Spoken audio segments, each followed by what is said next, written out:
mana yang telah disiarkan oleh mereka. Kita akan memelihara kandungan kitab suci Al-Quran sebagaimana para sahabat telah memeliharanya. Kita adalah pembawa berita gembira melalui dakwah baginda sebagaimana para sahabat telah melakukannya dan ia akan menjadi rahmat ke seluruh alam. Anda pasti akan mengetahui perhabaran-perhabarannya dalam sedikit masa lagi. Ciri-ciri khusus Harakah Islamiyah. 1. Menjauhi pengaruh pemerintahan dan ahli-ahli politik. Adalah menjadi kebiasaan bahawa sebahagian dari anggota Harakah Islamiyah adalah terdiri dari pegawai pemerintah dan ahli-ahli politik. Dengan keanggotaan seperti ini mestilah dijaga supaya Harakah Islamiyah tidak diperalat dan diperdagang oleh dua golongan di atas, agar ia kekal dengan sifat bersih, benar dan ikhlas dalam perjuangan. 2. Beransur-ansur dalam setiap gerak langkah. 98. Apa artinya saya menganut Islam? Harakah Islamiyah mestilah beransur-ansur dalam gerak kerjanya kerana ia menyedari bahawa jalan yang akan dilalui adalah hebat dan jauh manakala matlamatnya pula adalah besar dan mulia. Sebenarnya beransur-ansur di dalam langkah-langkah kerja dan memberikan tumpuan kepada kerja-kerja tertentu mengikut keperluan akan membawa jamaah kepada matlamat sebagaimana yang dikehendaki. Al-Imam Hasan Al-Banna telah menetapkan bahawa dakwah ini mempunyai 3 marhalah iaitu marhalah tarif, pengenalan. Marhalah ini dimulakan dengan menyiarkan fikrah secara umum tentang Islam kepada orang ramai. Cara yang dijalankan di peringkat ini ialah dengan menimbulkan kesedaran, memberi pengajaran, mendirikan institusi yang memberi faedah dan lain-lain cara yang praktikal. Marhalah Al-Ta'win, pembentukan. Marhalah ini dilaksanakan dengan cara memilih anasir-anasir yang baik dari marhalah pertama dan sanggup untuk memikul beban jihad dengan cara menggambling tenaga mereka dalam kerja-kerja dakwah. Susunan kerja dakwah dalam marhalah ini adalah bersifat kesufian dari sudut kerohanian dan bersifat ketenteraan dari sudut gerak kerja. Dakwah pada peringkat ini tidak dapat dilaksanakan kecuali oleh orang yang benar-benar mempunyai kesediaan untuk memikul bebanan jihad yang berat dan memakan waktu yang amat panjang. Persediaan paling awal di peringkat ini ialah ketaatan yang tidak berbelah bagi kepada perjuangan Islam. Marhalah tanfiz, pelaksanaan. Dakwah pada peringkat ini adalah jihad yang tidak mengenal penat lelah dan kerehatan, malah amal yang tidak mengenal putus asa demi mencapai matlamat yang diperjuangkan. Ujian dan cabaran tidak dapat dihadapi melainkan oleh orang-orang yang benar keimanannya. Kejayaan di peringkat ini tidak akan dapat dicapai kecuali dengan cara memberi ketaatan yang sempurna dan mutlak. 3. Mengutamakan kerja dan hasil dari propaganda. Sebenarnya Harakah Islamiyah mengambil pendirian demikian adalah kerana beberapa perkara yang di antaranya ialah 99. Apa artinya saya menganut Islam? Mintalah pertolongan dalam melaksanakan hajat-hajat kamu dengan cara rahsia 6. 6 hadis riwayat Tabarani, Abu Nuaim, Ibn Abi Dunya, Baihaqi dalam Syu'ab Al-Imam dan Al-Askari. 100. Apa artinya saya menganut Islam? Dan tidak tergesa-gesa hendak merasai hasil kerja sebelum tiba waktunya. Ini semua tidak akan berlaku kecuali setelah mereka memahami bahawa kerajaan Islam adalah wasilah untuk mencapai matlamat perjuangan. Kalaulah sekiranya mereka berjaya melaksanakan pemerintahan Islam, mereka bersyukur kepada Allah. Jika mereka tidak berjaya, tidak pula berputus asa, tidak kecewa dan tidak akan merasa takut. Dengan usaha kerja tersebut bermakna mereka telah menunaikan amanah dan telah melaksanakan kewajipan dakwah, firman Allah. Maksudnya, dan kemenangan itu hanya dari Allah. Surah Al-Anfal 8, ayat 10. Dan firman Allah lagi. Maksudnya, dan kamu tidak mampu melakukan apa yang kamu kehendaki kecuali apa yang dikehendaki oleh Allah. Surah Al-Insan 76, ayat 30. Boleh jadi ada orang berkata, bagaimanakah keadaannya dengan parti-parti politik yang bertindak secara kotor dan menjadi tali barut penjajah telah berjaya menubuhkan kerajaan dan mendapat kekuasaan di sana-sini dalam waktu yang begitu singkat dengan cara yang begitu mudah? Untuk menjawab persoalan tersebut, kita mengatakan bahawa kedua-dua jalan, jalan perjuangan Islam dan jalan parti-parti politik, itu adalah berbeza kerana Harakah Islamiah tidak akan sampai kepada matlamatnya kecuali dengan cara yang berbeza dan bersir. Sekiranya anda rela ditunggangi oleh kekuatan seperti ini atau diperalat oleh penjajah atau yang seumpamanya, anda akan mencapai tujuan seperti yang mereka sampai. Ingatlah firman Allah. Maksudnya, oleh kerana yang demikian itu, maka serulah mereka wahai Muhammad kepada beragama dengan betul, serta tetap teguhlah engkau menjalankannya sebagaimana yang diperintahkan kepadamu dan janganlah engkau menurut kehendak hawa nafsu mereka. Surah Al-Shura 42, ayat 15. 5 amal, terus terang dan tanzim rahsia. Seterusnya, beramal untuk Islam tidak sepatutnya dijadikan sebagai suatu rahsia yang dijalankan oleh para pendakwah di belakang tabir, semata-mata kerana takut mereka ditangkap atau menganggap apa yang mereka lakukan sebagai satu. 101. Apa ertinya saya menganut Islam? Hikmah atau maslahah? Ini adalah kerana seruan Islam mestilah dilakukan secara lantang dan kalimah kebenaran mestilah diucapkan kerana orang yang berdiam diri dari memperkatakan kebenaran adalah syaitan yang bisu. Rasulullah SAW memperingatkan, barang siapa dari kalangan kamu melihat kemungkaran maka hendaklah ia mengubahnya, mencegahnya, dengan tangan. Jika ia tidak mampu maka hendaklah ia mengubahnya dengan lidahnya. Jika ia tidak mampu, cegahlah dengan hatinya. Jika demikian, itu adalah selemah-lemah iman. Hadis riwayat Muslim. Oleh yang demikian, seorang pendakwah itu mestilah memperkatakan tentang kalimah kebenaran di mana saja ia bekerja dan di mana saja beliau berada, sama ada kebenaran itu disuarakannya melalui perkataan yang mampu beliau ucapkan atau melalui perkataan yang mampu beliau ucapkan atau melalui tulisan yang mampu beliau sebarkan sebagaimana yang diperintahkan oleh Allah. Maksudnya, serulah semua manusia kepada jalan Tuhanmu dengan hikmat dan pengajaran yang baik. Surah Al-Nahl 16, ayat 125. Namun demikian, kenyataan di atas tidaklah bermakna Harakah Islamiah perlu mendedahkan segala perkara seperti taktik, hitah, dan penyusunan, tanzim. Secara mutlak dapatlah dikatakan bahawa pendedahan seperti ini tidaklah membawa apa-apa kebaikan, bahkan perbuatan demikian menunjukkan kejahilan tentang Islam itu sendiri, dan ini adalah mendedahkan Harakah dan anggotanya kepada tipu daya jahat dan penyiksaan oleh musuh-musuh Islam. Kaedah yang mesti menjadi pegangan dalam hal ini ialah amal secara terus terang dan kerahsiaan tanzim.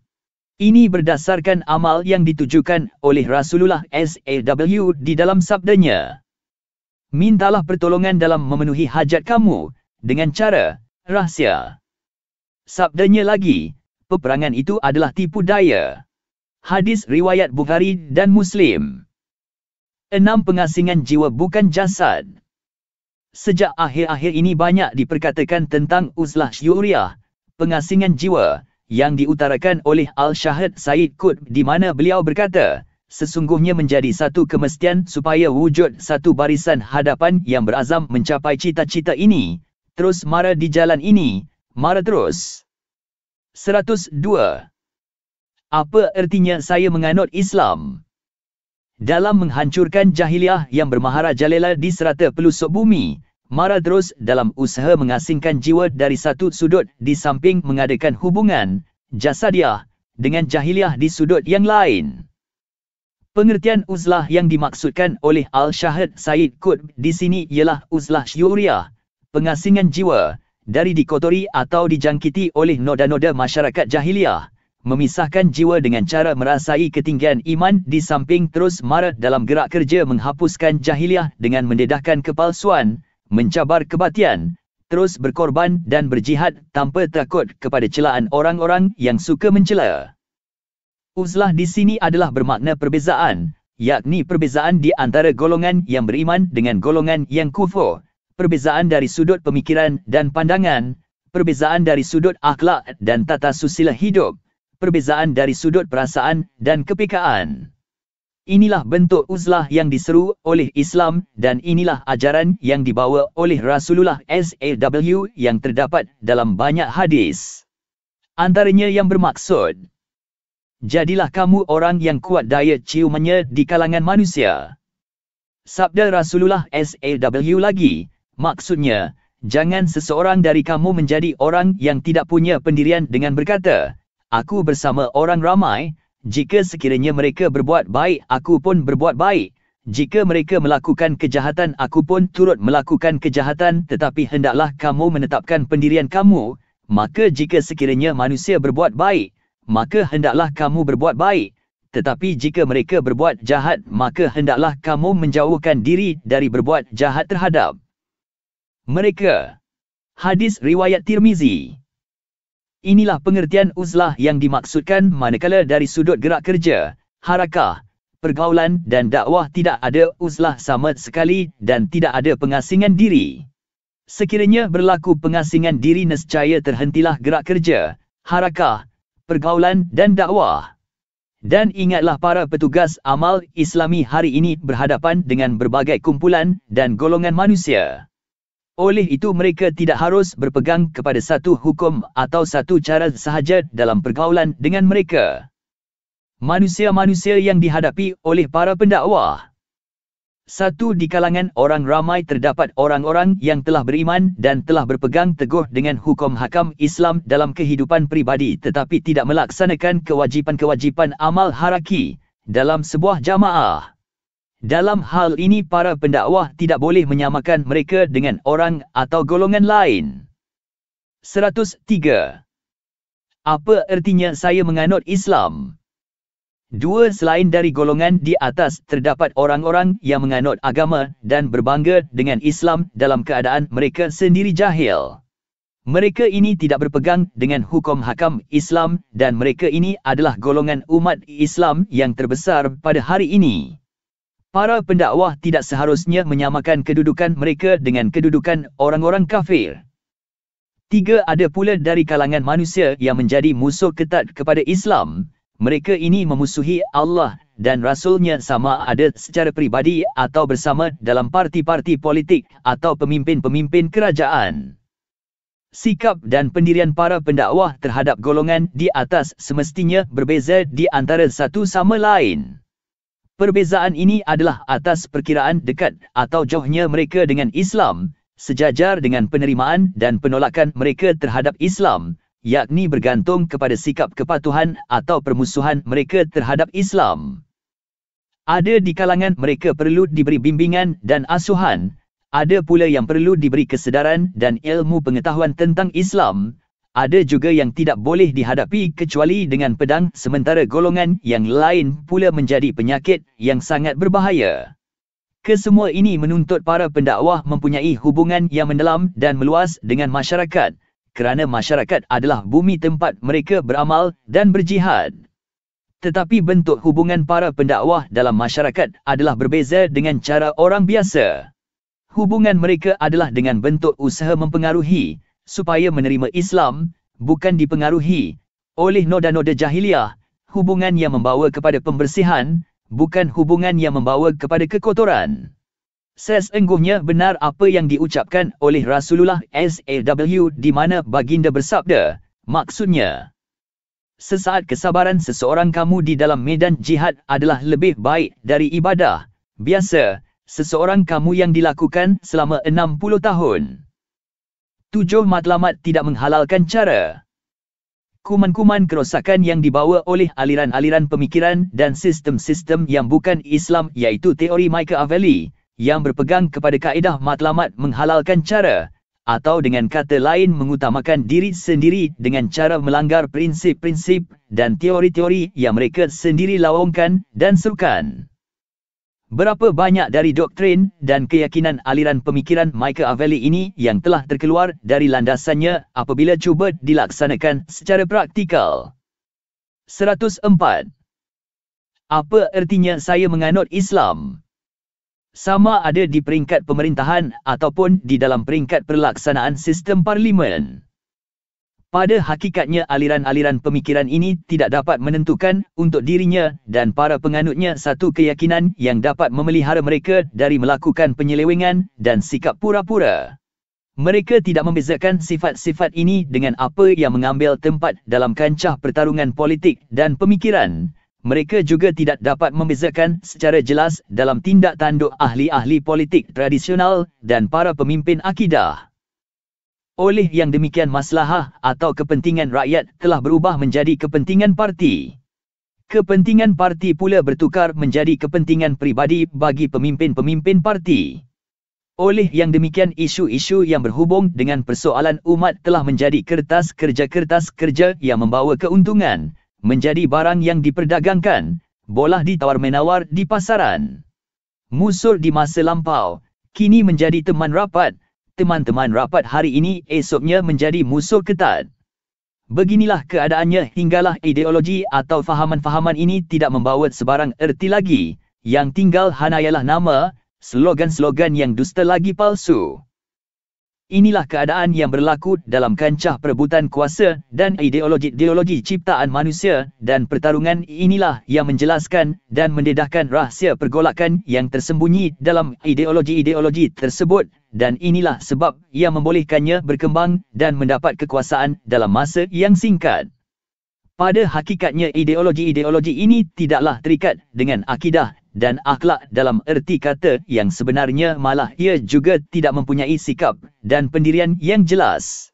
Yang ada pada mereka hanyalah strategi yang digunakan untuk menindas yang lain dan pertarungan yang sengit untuk mendapat ruang mempergunakan keadaan tertentu dan memperniagakan persoalan-persoalan umat walaupun dengan harga yang murah, sekalipun terpaksa mengorbankan ummah itu sendiri atau bangsa seluruhnya. Tetapi apa yang berlaku dalam Islam dan apa yang diandaikan berlaku adalah berbeza sama sekali dengan apa yang berlaku dalam ideologi tersebut, kerana harakah Islamiah tidak memisahkan dalam tindakan mereka di antara matlamat dan cara mencapainya, sama ada dari kewajipan syarak, akidah mahupun akhlak. Para petugas yang bekerja untuk Islam pula tidak bekerja kerana kepentingan diri atau menurut keinginan mereka sendiri. Malahan mereka terikat dengan panduan-panduan tertentu, terikat dengan tuntutan akidah dan akhlak. Mereka sendiri tidak boleh melepaskan diri dari tuntutan-tuntutan tersebut atau bertindak merobohnya. 105. Apa ertinya saya menganut Islam? 106. Beberapa penegasan.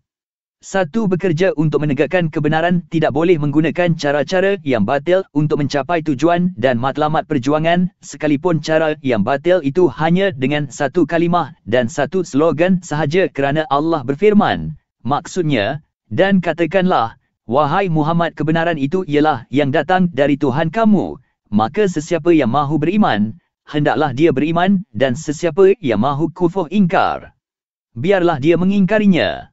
Surah Al-Kahfi 18, ayat 29, 2.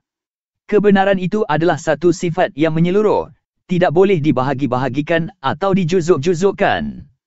Oleh sebab itu meninggalkan mahupun bertolak ansur dengan satu unit dari kebenaran bererti meninggalkan atau bertolak ansur dalam seluruh kebenaran, kerana tidak ada yang wujud lagi selepas petunjuk kecuali kesesatan. Untuk tujuan tolak ansur inilah golongan kafir Quraisy, Mekah, menawarkan kepada Rasulullah SAW beberapa tawaran yang lumayan sebagai tukaran dalam beberapa hal yang berhubung dengan akidah.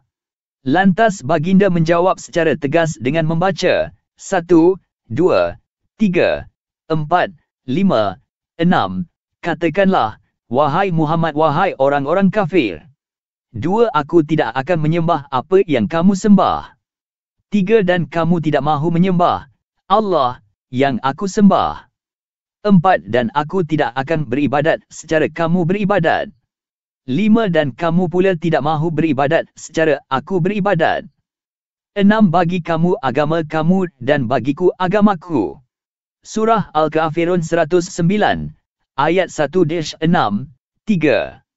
Kebenaran sewajarnya dipertahankan dengan kekuatan, malah dikorbankan apa sahaja untuk mempertahankannya dengan tidak tunduk kepada sebarang tawar-menawar sekalipun dalam bentuk godaan nikmat mahupun ancaman siksaan.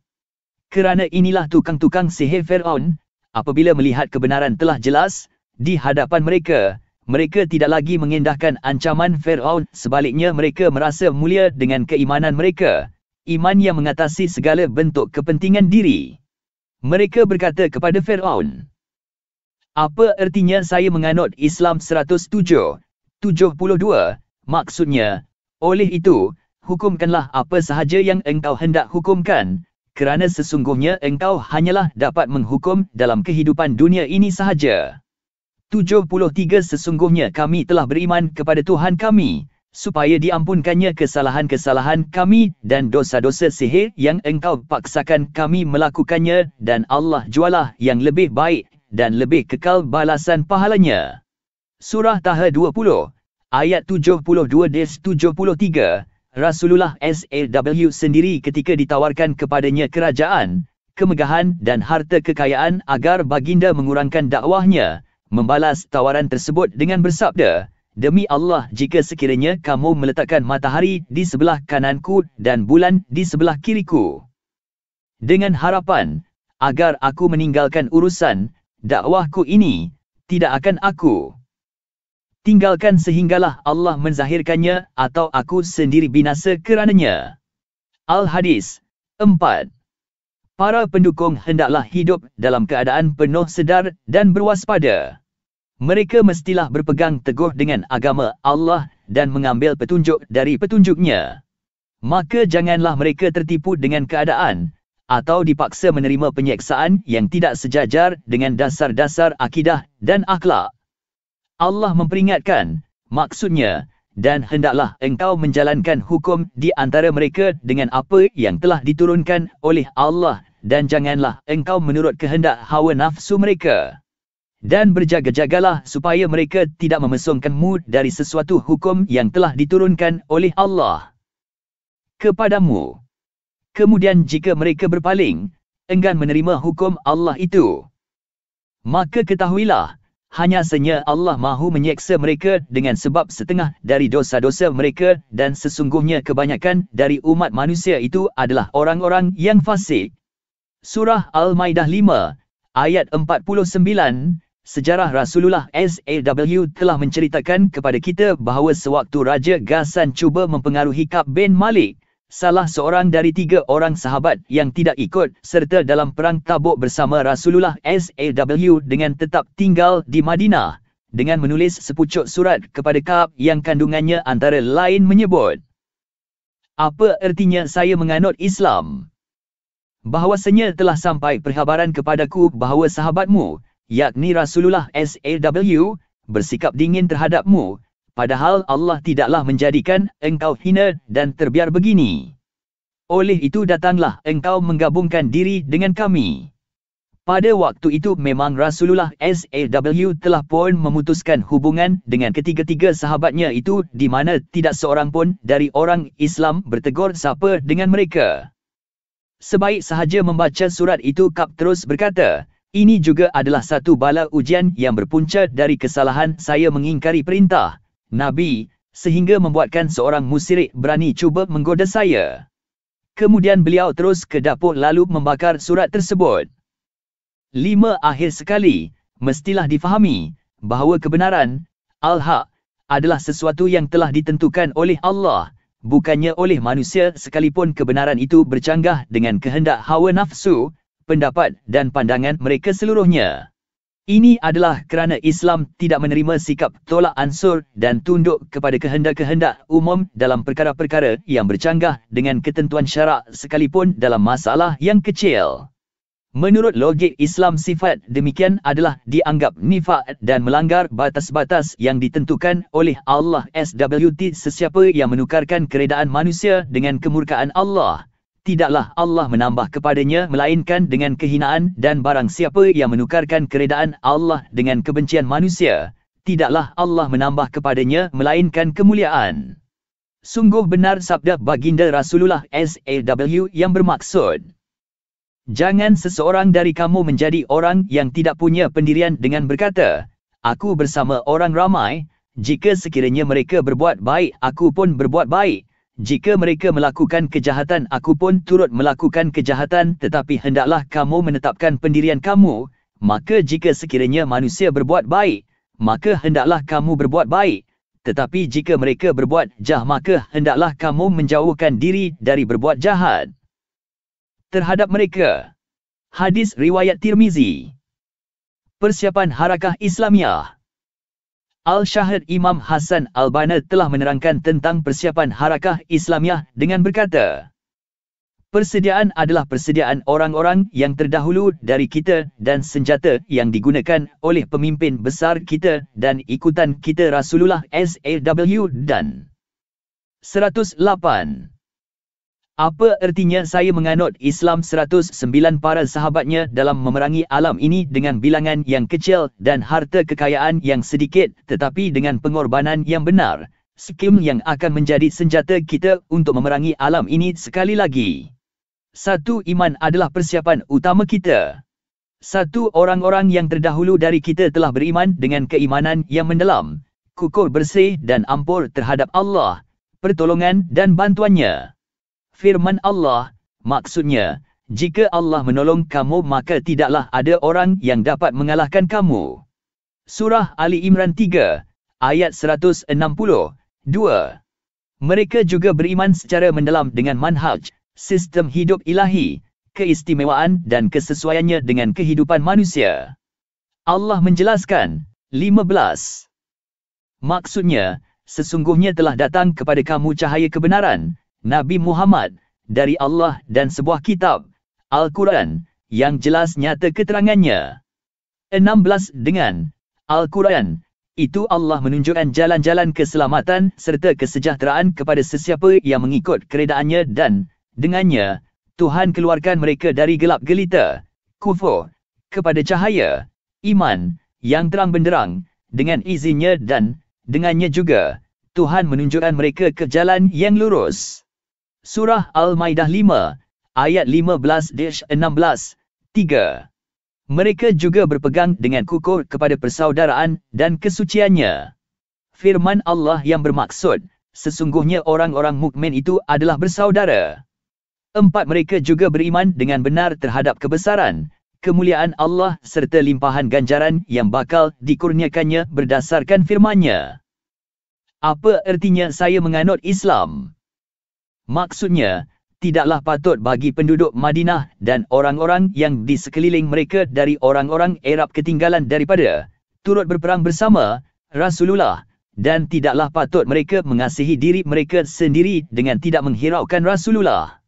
Yang demikian kerana sesungguhnya, tiap-tiap kali, mereka merasai dahaga dan merasai penat lelah dan juga merasai lapar dalam perjuangan pada jalan Allah dan, tiap-tiap kali, mereka menjejak sesuatu tempat yang menimbulkan kemarahan orang-orang kafir dan juga, tiap-tiap kali, mereka menderita sesuatu yang mencederakan dari pihak musuh melainkan semuanya itu ditulis bagi mereka, pahala, amal yang soleh. Sesungguhnya Allah tidak menghilangkan pahala orang-orang yang berusaha memperbaiki amalannya. Surah Al-Taubah 9, ayat 120. 5. Mereka adalah golongan yang percaya kepada diri mereka sendiri, kerana mereka adalah jamaah yang dipilih oleh Allah untuk membebas dan menyelamatkan alam ini. Kerana tugas tersebut mereka telah ditetapkan sebagai golongan yang mendapat keutamaan. Oleh itu mereka adalah sebaik-baik golongan yang dilahirkan di tengah-tengah manusia.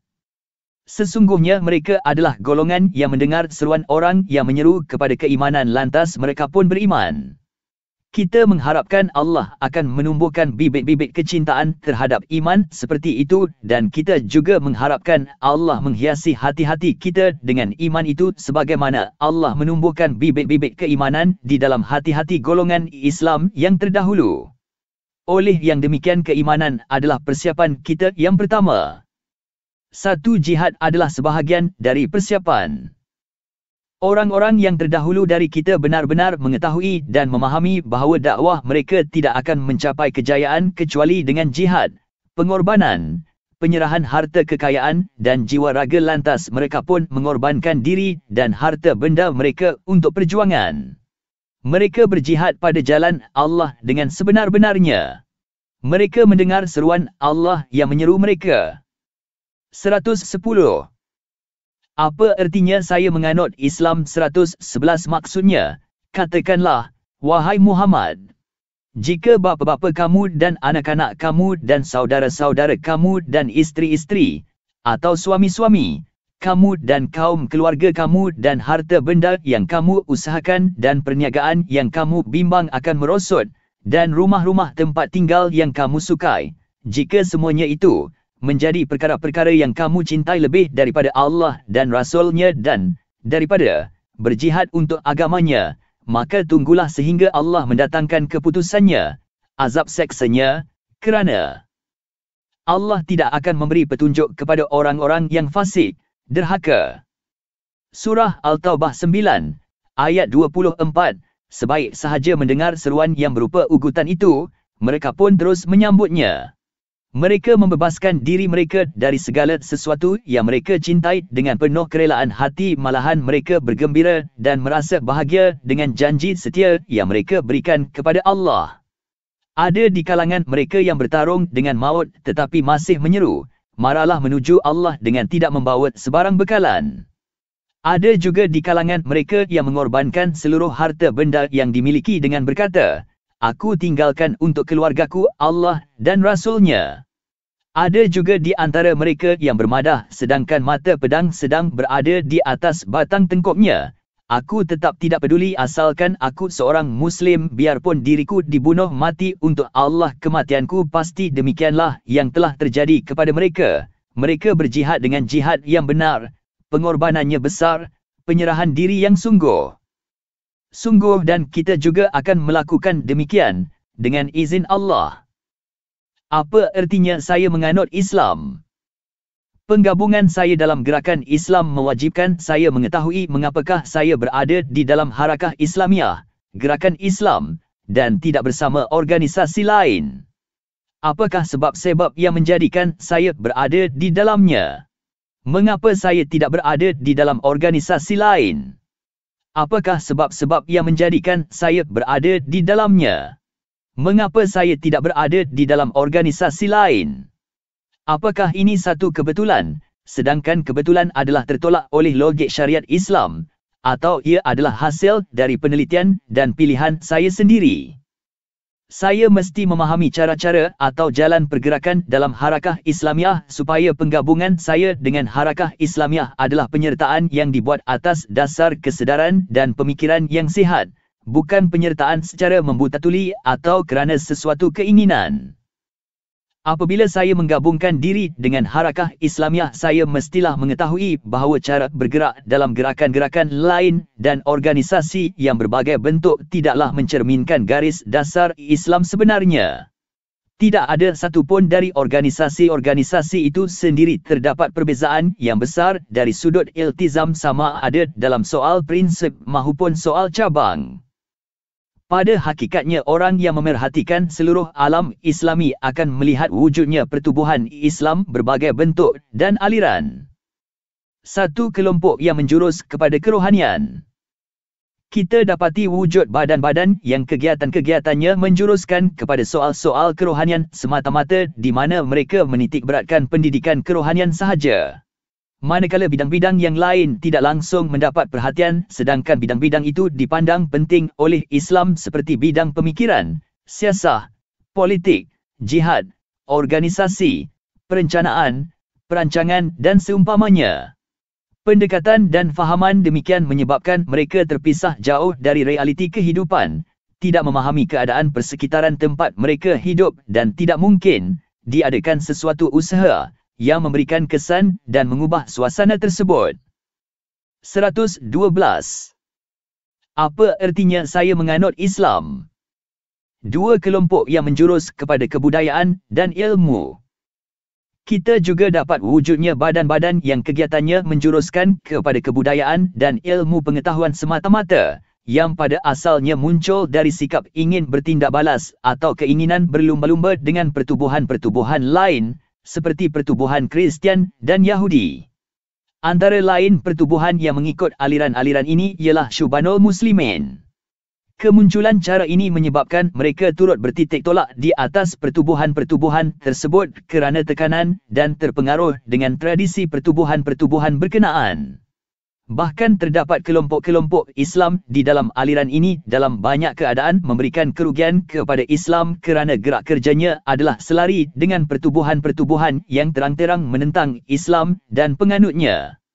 Pertubuhan-pertubuhan seperti ini sudah tentu tidak diterima oleh syariat Islam yang bersifat tersendiri dan berbeza dengan pertubuhan-pertubuhan yang lain. 3 kelompok yang menjuruskan kepada kebajikan semata-mata. Kita juga dapat wujud kelompok yang bergiat dalam bidang kebajikan kerana terasa tekanan perlunya memberi bantuan kepada golongan yang menderita dan memberi bantuan perubatan kepada para pesakit dan golongan yang melarat sebagaimana yang dilakukan oleh Jamaah Makarimul Akhlak yang bergiat memperbaiki akhlak, Persatuan Pertolongan Cemas, mendirikan rumah anak-anak yatim dan seumpamanya. Jamaah-jamaah ini sekalipun telah melakukan kerja-kerja yang dituntut oleh Islam dan patut disanjung, namun jamaah ini terus kekal dalam lengkungan kerja-kerja asal penubuhannya sahaja, tidak lebih dari itu. Oleh itu ia tidak mungkin dianggap sebagai sebuah harakah yang berusaha membawa perubahan yang bermatlamatkan menegakkan masyarakat Islam dalam mengembalikan cara hidup Islam. 4 parti-parti yang menumpukan kepada kegiatan politik semata-mata. Terdapat juga parti-parti politik Islam yang menjuruskan kegiatan-kegiatan mereka kepada politik semata-mata. Pertubuhan-pertubuhan ini bergiat dengan kegiatan-kegiatan tertentu sahaja, tidak mempelbagaikannya atau melewatinya. Mereka bergerak atas nama Islam tetapi tidak menjadikan ciri-ciri akidah sebagai asas jamaah, organisasi, mahupun sebagai pegangan individu anggotanya. Pertubuhan-pertubuhan ini ada kalanya tidak segan silu melanggar prinsip-prinsip Islam atau keluar dari perkara-perkara pokok dengan alasan mengambil jalan rukhsah, fallibility, atau keanjalan dan keterbukaan ajaran Islam. 113. Apa ertinya saya menganut Islam? Atau dengan memberi alasan langkah demikian adalah untuk maslahah atau untuk kepentingan umat Islam. Di antara contoh amalan-amalan di atas ialah turut serta di dalam gerak kerja kerajaan yang mengamalkan sistem ciptaan manusia yang kafir atau mengutamakan masalah-masalah cabang dan ranting dengan amal kerja secara habis-habisan manakala tuntutan-tuntutan asasi yang menjadi suruhan Islam diabaikan. Sesungguhnya badan-badan, pertubuhan-pertubuhan dan parti-parti politik Islam yang disebut di atas semuanya tidak mengamalkan amal Islami yang tulen, sempurna lagi menyempurnakan, iaitu amal-amal yang mampu membawa perubahan dari alam jahiliah kepada alam Islam, amal yang dapat menyelamatkan dunia Islam dari cengkaman dan belenggu peradaban Barat yang zalim dan pemerintahan Barat yang melampau, amal-amal yang mampu membentuk pribadi-pribadi Muslim, keluarga Muslim, masyarakat Muslim dan akhirnya menegakkan sebuah negara yang memerintahkan dengan hukum-hukum yang diturunkan oleh Allah SWT. Oleh yang demikian segala kerja-kerja yang dijalankan oleh pertubuhan-pertubuhan tersebut tetap berada di dalam keadaan yang cacat dan tempang. Malah lebih dari itu sebahagian kerja-kerja mereka di atas nama Islam itu merosakkan Islam. Kegiatan dan kerja-kerja yang bersifat juz'i, sempit dan tidak syumul yang dijalankan oleh pertubuhan-pertubuhan seperti pertubuhan-pertubuhan tersebut memberikan gambaran bahawa Islam itu bersifat juz'i, sempit dan tidak syumul sedangkan ajaran Islam tidaklah bersifat sedemikian. Amalan secara sedemikian juga boleh memberikan gambaran yang undang-undang ciptaan manusia itu tidak berbahaya sehingga dengan demikian padamlah rasa mara yang meluap-luap umat Islam terhadap sistem dan undang-undang tersebut. Sikap sedemikian membantu sistem tersebut untuk terus berjalan dan tetap kekal, mencengkam masyarakat umat Islam. Sebenarnya amal Islam yang ditegakkan di atas dasar untuk membawa perubahan yang menyeluruh, yang membuat persediaan-persediaan untuk melakukan perubahan yang menyeluruh, yang membawa keseluruhan ajaran Islam dan berusaha menegakkan Islam secara keseluruhan pula meskipun ianya tidak berjaya sepenuhnya pada suatu peringkat dan mengalami kesulitan pada suatu peringkat yang lain, ia tetap merupakan amal yang betul dan selaras dengan garis-garis asal ajaran Islam, walau apapun nama yang diberikan kepada pertubuhan-pertubuhan tersebut kerana seluruh amal-amal tersebut bertemu kerana suatu fahaman, satu uslab, cara, satu jalan, satu matlamat sekalipun. 114. Apa ertinya saya menganut Islam? Pertubuhan-pertubuhan tersebut berada dalam wilayah yang berlainan dan berjauhan. Imam Hasan Al-Banna telah menerangkan secara jelas ciri-ciri golongan tersebut. Saudara-saudara sekalian, kamu bukanlah sebuah pertubuhan kebajikan, bukanlah sebuah pertubuhan politik, bukanlah satu pertubuhan yang diasaskan dengan tujuan yang terbatas, tetapi kamu adalah satu roh baru yang mengalir di dalam urat nadi umat ini, lalu kamu menghidupkan mereka dengan Al-Quran. Kamu adalah satu cahaya baru yang memancar, yang dapat menghilangkan kegelapan fahaman kebendaan dengan makrifat kepada Allah, dan kamu adalah suara-suara lantang yang akan menghidupkan kembali dakwah Rasulullah SAW. 115. Apa ertinya saya menganut Islam? Makna penggabungan saya dengan Harakah Islamiyah. Sebenarnya menggabungkan diri dengan Harakah Islamiyah bukan hanya memadai dengan membuat permohonan menjadi ahli dan mendaftar nama sahaja, bukan juga sekadar berulang-alik ke markas-markas gerakan atau kelab-kelabnya dan menghadiri ijtima'-ijtima' anjuran jemaah semata-mata. Penggabungan ini mestilah membawa kepada pengertian yang lebih jauh dari itu. Penggabungan yang tidak sekadar dalam bentuk dan nilai-nilai tertentu sahaja, tetapi ia adalah penggabungan yang membuktikan kemantapan akidah dan kekuatan ikatan fikrah dan tanzim. 1. Penggabungan akidah.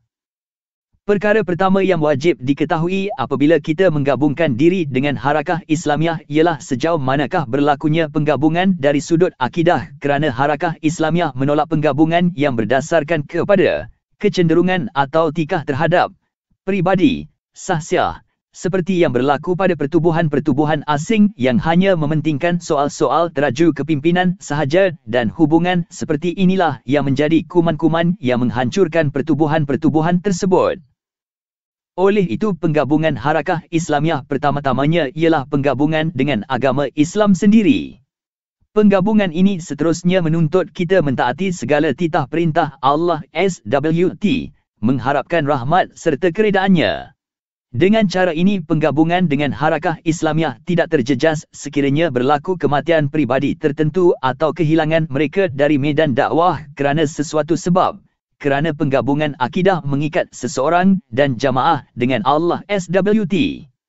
Inilah sebenarnya yang merupakan rahsia berlakunya gerakan dakwah serta penerusannya.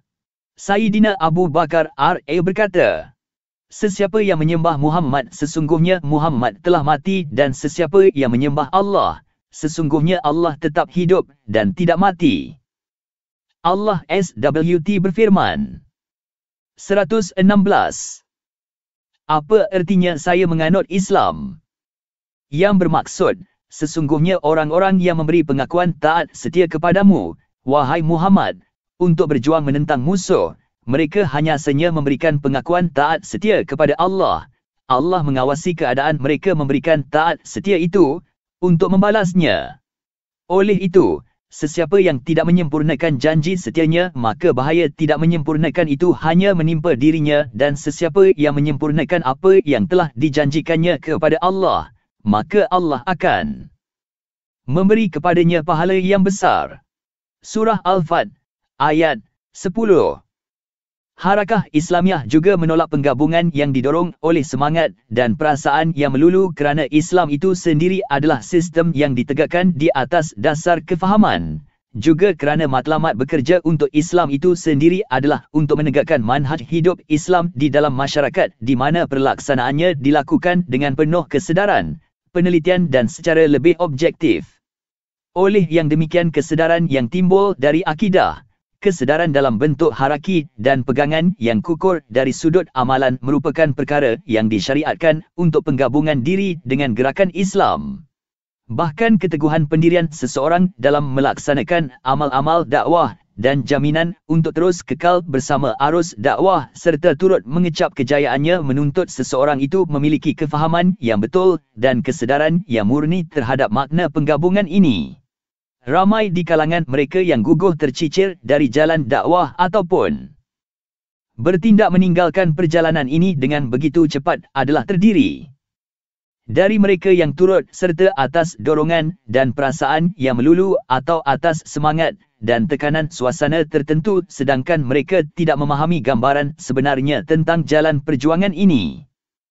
Harakah Islamiah menolak penggabungan yang mengandungi maslahat atau tujuan tertentu atau dalam erti kata yang lain dijadikan sebagai batu loncatan untuk mencapai maksud dan kepentingan diri sendiri.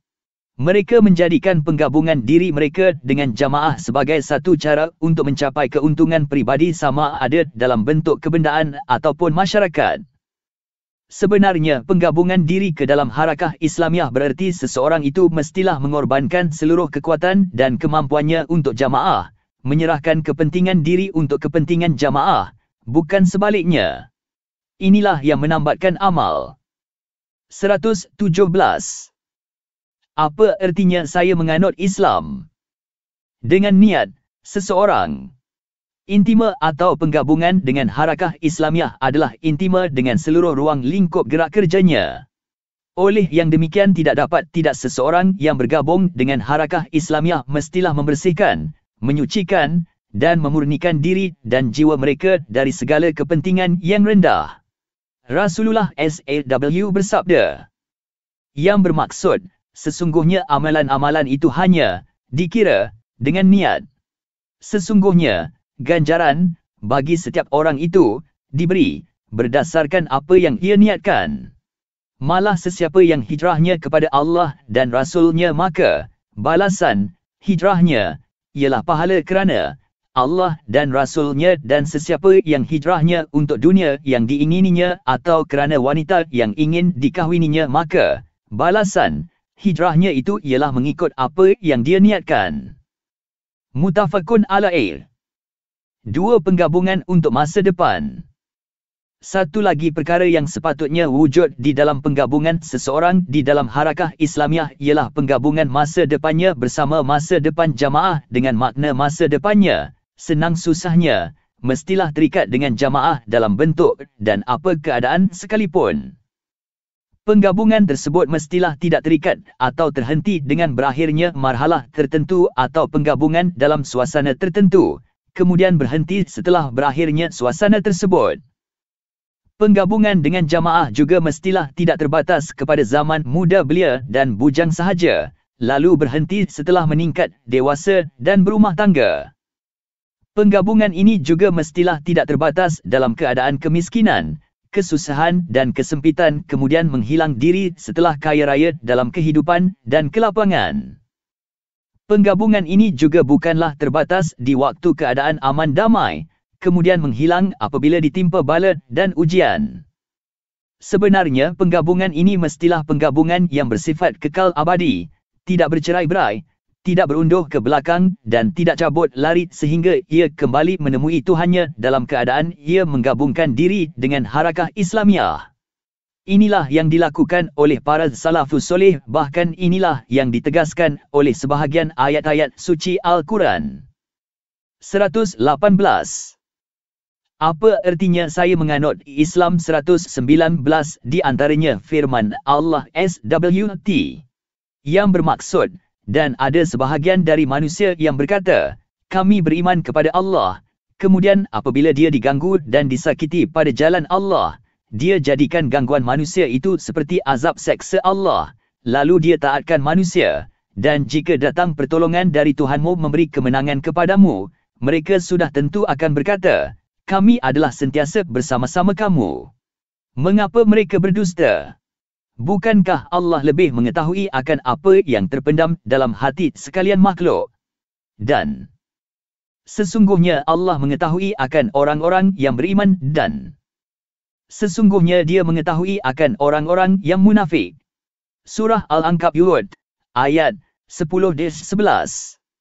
Allah SWT berfirman lagi, yang bermaksud dan ada di antara manusia yang menyembah Allah dengan sikap dan pendirian yang tidak tetap, iaitu kalau dia beroleh kebaikan, senanglah hatinya dengan keadaan itu, dan kalau pula dia ditimpa fitnah kesusahan, berbaliklah dia semula kepada kekufurani. Dengan sikapnya rugilah dia akan dunia dan akhirat, skim kerugian yang terang nyata. Surah Al-Hajj, ayat 11. Allah SWT berfirman lagi, yang bermaksud, dan berapa banyak dari nabi-nabi dahulu telah berperang dengan disertai oleh ramai orang-orang yang taat kepada Allah, maka mereka. Apa artinya saya menganut Islam? Tidak merasa lemah semangat akan apa yang telah menimpa mereka pada jalan agama Allah, dan mereka juga tidak lemah tenaga dan tidak pula mahu tunduk kepada musuh, dan ingatlah, Allah sentiasa mengasihi orang-orang yang sabar. 147. Dan tidaklah ada yang mereka ucapkan semasa berjuang, selain daripada berdoa dengan berkata, Wahai Tuhan kami, ampunkanlah dosa-dosa kami dan perbuatan kami yang melampau dalam urusan kami, dan teguhkanlah tapak pendirian kami dalam perjuangan, dan tolonglah kami mencapai kemenangan terhadap kaum yang kafir. 148. Oleh itu Allah memberikan mereka pahala dunia, kemenangan dan nama yang harum, dan pahala akhirat yang sebaik-baiknya, nikmat syurga yang tidak ada bandingannya. Dan ingatlah, Allah sentiasa mengasihi orang-orang yang berbuat kebaikan. Surah Ali Imran, ayat 146-148. Sesungguhnya dakwah yang benar ialah dakwah atau seruan supaya berpegang teguh kepada kebenaran, seruan kepada iman dan amal, seruan kepada jihad, rasa keterikatan dan kesabaran, serta seruan kepada pengorbanan dan penebusan. Adalah merupakan satu kebiasaan atau satu perkara yang bersifat tabi'i bahawa suara-suara kebenaran itu menjadikan pada pendokongnya terdedah kepada cabaran-cabaran daripada penaja kebatian dengan sikap mereka yang melampau, makar jahat serta tipu helah mereka. Allah SWT mengingatkan, yang bermaksud, dan demi sesungguhnya kami tetap menguji kamu, wahai orang-orang yang mengaku beriman, sehingga ternyata pengetahuan kami tentang adanya orang-orang yang berjuang dari kalangan kamu dan orang-orang yang sabar dalam menjalankan perintah kami, dan sehingga kami dapat mengesahkan, benar atau tidaknya, berita-berita tentang keadaan kamu. Surah Muhammad, ayat 31. Orang-orang yang menggabungkan diri dengan Harakah Islamiah mestilah berbeza dengan orang yang lain dari sudut rupa diri, sama ada dalam akhlak, muamalat harian mahupun syiar-syiar. Mereka mestilah menjalani kehidupan berdasarkan prinsip-prinsip mereka sendiri dan demi untuk prinsip-prinsip tersebut walaupun dalam keadaan dan suasana apa sekalipun. Bahkan mereka mestilah membuang sifat-sifat ananiah, keakuan, dan sifat-sifat mementingkan diri sendiri dengan cara mengutamakan kepentingan dakwah dan kemaslahatannya. Sifat-sifat ini dan yang seumpamanya tidak mungkin akan memancar dalam pribadi para petugas kecuali setelah melalui proses pembersihan yang panjang, pertarungan dan penderitaan yang perit sebagaimana yang disebut di dalam firman Allah SWT. 120. Apa artinya saya menganut Islam? 121. Yang bermaksud, adapun boi itu maka akan hilang lenyaplah ia, hanyut terbuang, manakala benda-benda yang berfaedah kepada manusia maka ia tetap tinggal di bumi. Surah Ar-Ra'd, ayat 17. Dipandang dari sudut ini, mihnah cubaan itu adalah dari Allah SWT supaya dengan cara itu dapat dibezakan di antara yang buruk dengan yang baik, membersihkan dan mengasingkan orang-orang yang layak dan berhak memikul tugas-tugas khalifah di bumi dan amanah yang besar lagi berat yang tidak sanggup dipikul oleh langit, bumi dan gunung ganang. Sesungguhnya benarlah apabila Allah berfirman, yang bermaksud, jika kamu dalam peperangan Uhud mendapat luka, tercedera, maka sesungguhnya kaum musyrik yang mencerobohi kamu itu telah tercedera juga dan mendapat luka yang sama dalam peperangan Badar, dan demikian skim keadaan hari-hari dunia ini dengan peristiwa-peristiwa kemenangan atau kekalahan Kami gilirkan dia antara sesama manusia, supaya menjadi pengajaran, dan supaya nyata apa yang diketahui Allah tentang orang-orang yang tetap beriman, dan yang sebaliknya, dan juga supaya Allah menjadikan sebahagian di antara kamu orang-orang yang mati syahid dan ingatlah, Allah tidak suka kepada orang-orang yang zalim. Dan juga supaya Allah membersihkan orang-orang yang beriman dari dosa-dosa mereka dan membinasakan orang-orang yang kafir. Surah Ali Imran, ayat 140-141. Mihnah ujian yang dihadapi oleh para pendakwah di arena dakwah pada asasnya terbahagi kepada dua dan kedua-duanya berpecah pula kepada beberapa cabang ujian dan fitnah. Pertama, para pendakwah akan terdedah kepada berbagai bentuk ujian dan godaan seperti harta kekayaan, kemegahan, kekuasaan dan kedudukan serta pangkat sebagai tawaran yang dikemukakan agar mereka berpaling dari sebahagian atau keseluruhan prinsip-prinsip yang mereka perjuangkan. Firman Allah. Apa artinya saya menganut Islam 122? Yang bermaksud, dihiaskan dan dijadikan indah kepada manusia, kesukaan kepada benda-benda yang diingini nafsu, iaitu perempuan-perempuan dan anak pinak, harta benda yang banyak bertimbun-timbun, dari emas dan perak, kuda peliharaan yang bertanda lagi terlatih dan binatang-binatang ternak serta kebun-kebun tanaman. Semuanya itu ialah kesenangan hidup di dunia dan, ingatlah, pada sisi Allah ada tempat kembali yang sebaik-baiknya, iaitu syurga. Katakanlah, wahai Muhammad, mahukah supaya aku khabarkan kepada kamu akan yang lebih baik daripada semuanya itu? Iaitu bagi orang-orang yang bertakwa disediakan di sisi Tuhan mereka beberapa syurga, yang mengalir di bawahnya sungai-sungai, mereka kekal di dalamnya. Disediakan juga pasangan-pasangan garis miring isteri-isteri yang suci bersih, serta beroleh pula keredaan dari Allah dan, ingatlah, Allah sentiasa melihat akan hamba-hambanya. Surah Ali Imran, ayat 14-15.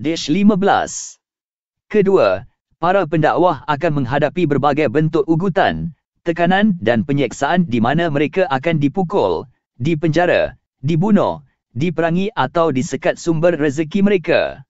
Dalam menghadapi keadaan-keadaan begini mereka wajib bersabar serta meneguhkan pendirian sehingga Allah mendatangkan ketentuannya. Allah SWT berfirman. Yang bermaksud, mereka juga ialah yang diberitahu oleh orang-orang, pembawa berita, kepada mereka, bahawa kaum kafir musyrik telah mengumpulkan tentera untuk memerangi kamu, oleh itu hendaklah kamu gerun kepadanya. Maka berita itu makin menambahkan iman mereka lalu berkata, cukuplah Allah untuk menolong kami dan dia sebaik-baik pengurus, yang terserah kepadanya segala urusan kami. Setelah pergi mengejar musuh, mereka kembali dengan mendapat nikmat dan limpah kurnia dari Allah. Mereka tidak disentuh oleh sesuatu bencana pun, serta mereka pula menurut keredaan Allah dan. Apa artinya saya menganut Islam? Ingatlah, Allah mempunyai limpah kurnia yang amat besar. Surah Ali Imran, ayat 173-174. Inilah yang menjadikan mihnah dan ujian ke atas para pendakwah itu sebagai satu anasir pembersihan. Satu cara dari cara-cara yang dapat menapis dan meningkat anggota-anggota jamaah sebagaimana api yang membakar besi berserta kotorannya lalu menghasilkan besi yang baik. Sesungguhnya Allah SWT berfirman. Yang bermaksud, dan kami menguji kamu dengan kesusahan dan kesenangan sebagai cubaan dan kepada kamilah kamu semua akan dikembalikan. Surah Al-Anbiya, ayat 35. Di dalam risalah yang bertajuk Bainal Amsi wal Yawm, di antara semalam dengan hari ini, di bawah tajuk Ranjau-ranjau di jalan kita, Syahid Hasan Al-Banna menyatakan, saya suka berterus terang kepada anda sekalian, sesungguhnya dakwah kami ini mesti belum dikenali oleh orang ramai. Pada hari mereka mengenalinya dan mengetahui matlamat dan objektifnya nanti, kamu pasti menerima penentangan yang hebat dan sikap permusuhan yang ketat. Kamu akan dapati di hadapan kamu berbagai kesusahan dan halangan yang akan menghalang kamu. Pada masa itu barulah kamu mula menempur dan mengikut jalan para pendukung dakwah. Adapun sekarang mereka tidak mengetahui lagi, kamu di peringkat awal dakwah dan anda tentu bersedia dengan apa jua cara yang dikehendaki oleh perjuangan dan jihad. Kejahilan rakyat tentang hakikat Islam akan menjadi penghalang jalan kamu. Kamu akan dapati ahli-ahli agama dan ulama-ulama yang rasmi menjadi orang yang hairan dengan kefahaman Islam kamu dan tidak mengakui jihad kamu. Semua pemerintah akan bekerjasama menjadi penghalang di hadapan muka kamu dan setiap pemerintah itu akan cuba menyekat kegiatan-kegiatan kamu dan meletakkan halangan di jalan kamu. Lanon-lanon ini juga akan berganding bahu di setiap jalan untuk menentang kamu dan memadam sinar dakwah kamu. Mereka akan meminta bantuan pemerintah-pemerintah yang lemah dan orang-orang yang akhlaknya rendah dan tangan-tangan yang sengaja meminta sesuatu dari mereka tetapi melakukan kejahatan dan permusuhan terhadap kamu. 123. Apa artinya saya menganut Islam? 124. Kamu akan dimusuhi dan dibenci. Semuanya akan berusaha menimbulkan keraguan serta melemparkan tuduhan-tuduhan yang zalim terhadap dakwah kamu dan menunjukkan kepada manusia dengan gambaran yang paling hodoh dan kotor dengan menggunakan kekuatan dan kekuasaan yang ada pada mereka. Mereka akan menindas dengan harta benda dan kuasa mereka. Allah SWT berfirman, yang bermaksud, mereka sentiasa berusaha hendak memadamkan cahaya Allah, agama Islam, dengan mulut mereka, sedang Allah tetap menyempurnakan cahayanya, sekalipun orang-orang kafir tidak suka akan yang demikian. Surah Irsaf, ayat 8. Dengan ini kamu akan memasuki tingkat percubaan dan ujian di mana kamu akan dipenjara, ditangkap, dipindahkan, dipencilkan, dirampas harta benda kamu, disekat kerja-kerja kamu, bahkan digeledah rumah kamu. Boleh jadi masa ujian yang bakal kamu hadapi ini panjang. Allah SWT berfirman, yang bermaksud, patutkah manusia menyangka bahawa mereka akan dibiarkan dengan hanya berkata, kami beriman, sedang mereka tidak diuji dengan sesuatu cubaan. Surah Al-Ankabut, ayat 2. Tetapi Allah telah berjanji kepada kamu selepas semuanya itu, iaitu kemenangan kepada para mujahidin dan ganjaran pahala kepada orang yang melakukan amal yang baik. Firman Allah. Apa artinya saya menganut Islam? 125 yang bermaksud, wahai orang-orang yang beriman, mahukah aku tunjukkan sesuatu perniagaan yang boleh menyelamatkan kamu dari azab seksa yang tidak terperi sakitnya? Iaitu, kamu beriman kepada Allah dan Rasul-Nya, serta kamu berjuang membela dan menegakkan agama Allah dengan harta benda dan diri kamu, yang demikian skim yang lebih baik bagi kamu, jika kamu hendak mengetahui hakikat yang sebenarnya. Dengan itu, Allah akan mengampunkan dosa-dosa kamu dan memasukkan kamu ke dalam taman-taman yang mengalir di bawahnya beberapa sungai, serta ditempatkan kamu di tempat-tempat tinggal yang baik dalam syurga ADN. Skim kemenangan yang besar. Dan ada lagi limpah kurnia yang kamu sukai, iaitu pertolongan dari Allah dan kemenangan yang cepat masa berlakunya, dan sampaikanlah berita yang menggembirakan itu kepada orang-orang yang beriman. Wahai orang-orang yang beriman, jadikanlah diri kamu pembela-pembela agama Allah sebagaimana keadaan penyokong-penyokong Nabi Isa ibni Maryam ketika ia berkata kepada penyokong-penyokongnya itu, siapakah penolong-penolongku dalam perjalananku kepada Allah dengan menegakkan agamanya? Mereka menjawab, kamilah pembela-pembela agama Allah. Setelah Nabi Isa tidak berada di antara mereka, maka sepuak dari kaum Bani Israel beriman dan sepuak lagi tetap kafir.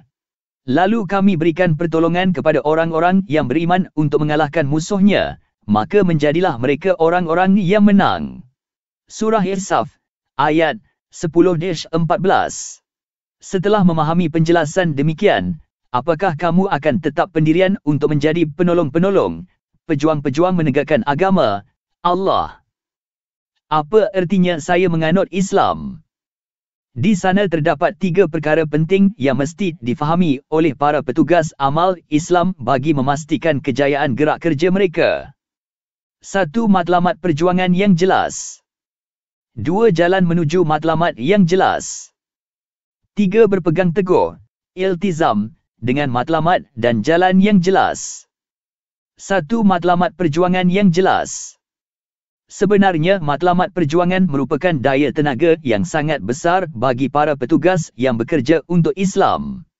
Seterusnya dengan kefahaman ini ia dapat memelihara tenaga-tenaga ini dari dicurahkan dan disia-siakan kepada perkara sampingan dan pertarungan yang langsung tidak mempunyai hubungan dengan matlamat asasi yang diperjuangkan sama ada dekat mahupun jauh. Sedangkan amal Islami ini memerlukan kepada seluruh kekuatan tenaga kemampuan dipusatkan untuk matlamat yang dituju.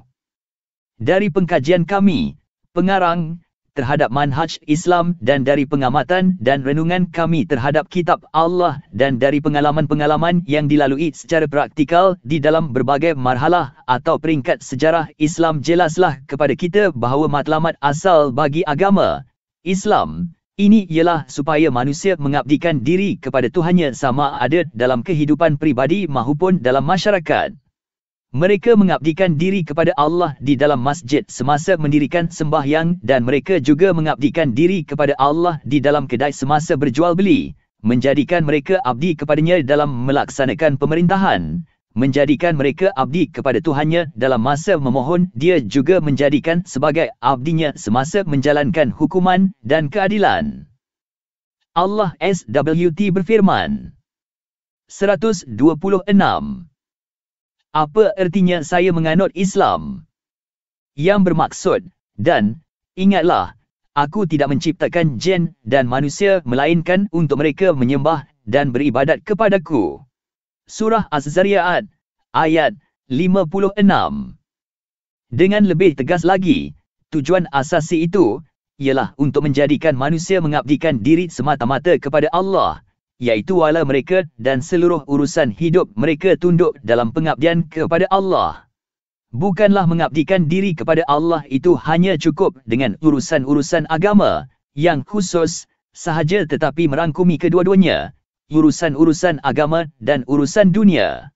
Yang demikian adalah kerana menurut kefahaman ajaran Islam yang sebenarnya tidak ada pemisahan dan pengasingan di antara urusan-urusan agama dengan urusan-urusan keduniaan. Berdasarkan fahaman inilah Islam menolak fahaman sekular atau ilmiah yang asasnya adalah memisahkan agama dari urusan pemerintahan dengan slogan hak Kaisar adalah untuk Kaisar dan hak Allah adalah untuk Allah. Agama itu untuk Allah dan negara itu adalah untuk masyarakat. Menurut ajaran Islam yang sebenarnya pengabdian diri manusia kepada Allah bermakna menolak seluruh sistem ciptaan manusia yang membawa manusia mengabdikan diri kepada Tanghut. Islam menolak sistem-sistem tersebut kerana pertama, sistem-sistem ini secara jelas mencabulkan hak Allah SWT ke atas manusia di dalam hal ubudiah dan hakimiah Allah SWT. Allah SWT berfirman, yang bermaksud, hanya Allah jualah yang menetapkan hukum. Surah Al-An'am, ayat 57. Kedua, sistem-sistem tersebut gagal dan lemah, tidak mampu menegakkan sifat-sifat keinsafan manusia dalam menghadapi pertarungan merealisasikan nilai-nilai dirinya. Firman Allah SWT 127. Apa artinya saya menganut Islam? Yang bermaksud, kalau sudah demikian, adakah Allah yang menciptakan semuanya itu sama seperti makhluk-makhluk yang tidak menciptakan sesuatu? Maka patutkah kamu lalai sehingga kamu tidak mahu beringat serta memikirkannya? Surah An-Nahl, ayat 17. Dua jalan menuju matlamat yang jelas. Sebagaimana pentingnya memahami matlamat yang jelas, kita juga mestilah memahami bahawa beramal untuk Islam bererti beramal atau bekerja untuk melaksanakan syariat Allah di atas muka bumi ini dengan menggantikan tempat undang-undang hawa nafsu dan tagut sekarang ini dengan syariat Allah, kerana manhaj dan syariat Allah itu telah sempurna, tidak memerlukan tokok tambah lagi. Di dalamnya terdapat akidah yang agung, akhlak yang mulia, sistem perundangan yang luas, mendalam serta mempunyai sifat keanjalan yang sesuai untuk semua masa dan tempat. Berdasarkan kefahaman ini, maka jangka masa dan sejauh mana kita boleh hidup bersama dengan sistem jahiliah itu perlu ditentukan berdasarkan kekuatan dan kemampuan sebagai satu proses pemberontakan terhadapnya, kerana yang menjadi matlamat penentangan ini ialah untuk menggantikan jahiliah itu dengan Islam. Oleh yang demikian, setiap amal atau kerja yang tidak dapat menolong tercapainya matlamat ini atau tidak memberi apa-apa saham ke arah tercapainya cita-cita tersebut adalah dianggap sebagai kerja yang lebih banyak mendatangkan kelalaian dari kebaikan. Allah berfirman, yang bermaksud, oleh kerana yang demikian itu, maka serulah mereka wahai Muhammad kepada beragama dengan betul, serta tetap teguhlah engkau menjalankannya sebagaimana yang diperintahkan kepadamu dan janganlah engkau menurut kehendak hawa nafsu mereka. Surah Asy-Syura, ayat 15. Berhubung dengan cara bekerja atau jalan mencapai matlamat yang menjadi perselisihan di kalangan para petugas di medan ini, maka ia dapat ditentukan oleh matlamat kedatangan Islam itu sendiri dan dapat disandarkan juga kepada jalan yang ditempuh oleh Nabi SAW dalam mencapai matlamat ini. 128. Apa artinya saya menganut Islam? Oleh yang demikian, matlamat manhaj Islami, sistem hidup Islam, dapat menentukan tabiat cara bekerja dan bentuknya, dan panduan asasi untuk merangka strategi ini mestilah menjadi pegangan kepada harakah Islamiah di setiap masa dan tempat. Ini bermakna cara dan jalan untuk matlamat Islam mestilah mengikut kaedah-kaedah dan prinsip-prinsip yang menepati matlamat asasi amal Islami. Amalan ini dipertegaskan perlaksanaannya oleh Rasulullah SAW yang mulia.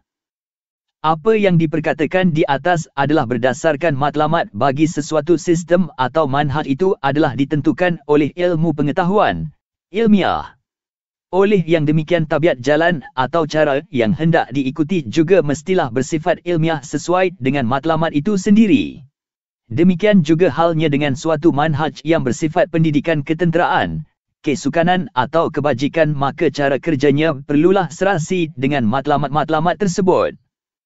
Sebagaimana yang telah sedia diketahui bahawa matlamat manhaj Islam, sistem hidup Islam, ialah supaya manusia mengabdikan diri semata-mata kerana Allah di dalam akhlak mereka, muamalat mereka, seluruh sistem hidup mereka, sistem perundangan mereka, bahkan dalam seluruh kehidupan mereka. Ini bermakna menggantikan sistem-sistem ciptaan manusia dengan meletakkan manhaj atau sistem Islam, merubah satu keadaan kepada keadaan yang lain, membatalkan segala asas-asas dan nilai yang menjadi asas berdirinya masyarakat berkenaan, menolak kemajuan kebendaan yang bertentangan dengan Islam yang didukung dan menjadi pegangan masyarakat berkenaan. Dengan cara ini sempurnalah proses pembinaan masyarakat Islam yang didasarkan atas kaedah-kaedah Islam serta selaras dengan asas-asas dan nilai-nilainya. Gerakan yang bersifat merombak dan merubah, taksyir. Berdasarkan kenyataan di atas, maka pemusatan amal Islami yang dimaksudkan mestilah bersifat merubah dan merombak sehingga ke akar umbinya, bukan sekadar memperbaiki dan menampung. Sifat merubah dan merombak yang dimaksudkan ialah menolak dasar, menempel dan menampung bahagian-bahagian yang rosak dalam masyarakat. Gerakan Islam mestilah menerima penyelesaian secara insaf, menolak percampuran dengan sistem jahiliah, malah menolak untuk hidup bersama aliran-aliran ciptaan manusia, iaitu menolak untuk hidup bersama aliran-aliran ciptaan manusia. Gerakan yang bersifat menyeluruh atau kehuli. 129. Apa artinya saya menganut Islam? Seterusnya, pemusatan yang dilakukan oleh harakah Islamiah mestilah bersifat kehuli atau menyeluruh dengan seluruh pengertian dan tuntutan yang terkandung di dalam kalimat kehuli, menyeluruh, itu. Ini bermakna ruang lingkup amal Islami mestilah mencakupi seluruh aspek kekuatan dan wasilah yang dapat menghadapi cabaran-cabar bagi mencapai matlamat yang besar ini. Kesedaran dari sudut pemikiran politik dan gerakan pendidikan kejiwaan dan harakah, tanzim, penyusunan, persediaan dari sudut kemanusiaan dan kebendaan dalam setiap segi dan lapangan merupakan anasir yang semestinya diwujudkan secara terkumpul. Anasir-anasir ini tidak boleh dipisahkan kerana ia saling lengkap melengkapi di antara satu sama lain dalam usaha mewujudkan amal Islami yang menyeluruh dan mencapai matlamat yang telah ditentukan. Allah SWT berfirman, yang bermaksud, sehingga tidak ada lagi fitnah dan sehingga menjadilah agama itu seluruhnya bebas bagi Allah semata-mata. Surah Al-Anfal, ayat 39. Gerakan yang bersifat sejagat, alamiah. Satu lagi persoalan yang mesti jelas kepada para petugas amal Islami ialah gerak kerja untuk menegakkan Islam mestilah sampai ke peringkat alamiah atau sejagat sama ada dari sudut kesedaran, penyusunan strategi maupun organisasi. Tidak seharusnya berlaku kerja-kerja untuk Islam itu hanya lantang dan aktif di suatu tempat, tetapi senyap tidak kedengaran di tempat yang lain. Sebenarnya ajaran Islam dilihat dari sudut pemikiran maupun akidah merupakan ajaran yang bersifat alamiah atau sejagat. Ia adalah sistem yang menyeluruh, melampaui batas sempadan negeri, perkauman, keturunan maupun bahasa. Islam adalah satu sistem yang memiliki prinsip-prinsip syariat yang luas serta memiliki sifat keanjalan, fleksibel, sehingga ia mampu menjadi satu-satunya sistem yang ampuh menangani setiap masalah kehidupan dalam semua lapangan. Sifat kesejagatan dakwah Islamiah ini dapat dilihat dari perkembangan masyarakat Islam itu sendiri yang pesat dan meluas sehingga mencakupi melebihi separuh dari dunia ini. Dalam masa yang lain dakwah ini masih tetap berada di bawah kesatuan akidah di semua negara. 130. Apa artinya saya menganut Islam? Sifat-sifat kesejagatan amal Islami merupakan satu tuntutan yang pasti, malah ia merupakan sesuatu yang wajib berdasarkan prinsipnya sendiri. Oleh kerana kita sendiri hidup dalam permasalahan yang bersifat sejagat, dari sudut kekuatan, haluan pemerintahan, dari sudut pemikiran dan ideologi, masalah-masalah manusia malah tuntutan keperluan dan politik mereka semuanya saling berkaitan dengan dunia luar. Begitu juga kedudukan wilayah dan negara mereka yang ada kaitan dengan dunia luar. Dengan keadaan seperti ini adalah sukar bagi umat Islam untuk beramal dan bergerak tanpa mengambil kira setiap sudut seperti suasana persekitaran, kekuatan yang mengelilingi mereka, hal-hal yang zahir maupun yang tersembunyi, masa depannya maupun sejarah silamnya, malah pergolakan dalamannya dan pergolakan antarabangsa. Dengan cara memerhatikan persoalan yang paling kecil sekalipun atau masalah tempatan, kita akan sampai kepada kesimpulan bahawa adanya sebab-sebab atau sesuatu perkara di belakangnya yang berpunca dari luar. Ini juga membuktikan perlunya tindak balas atau pelaksanaan yang bersifat alamiah untuk menyelesaikan masalah-masalah tersebut.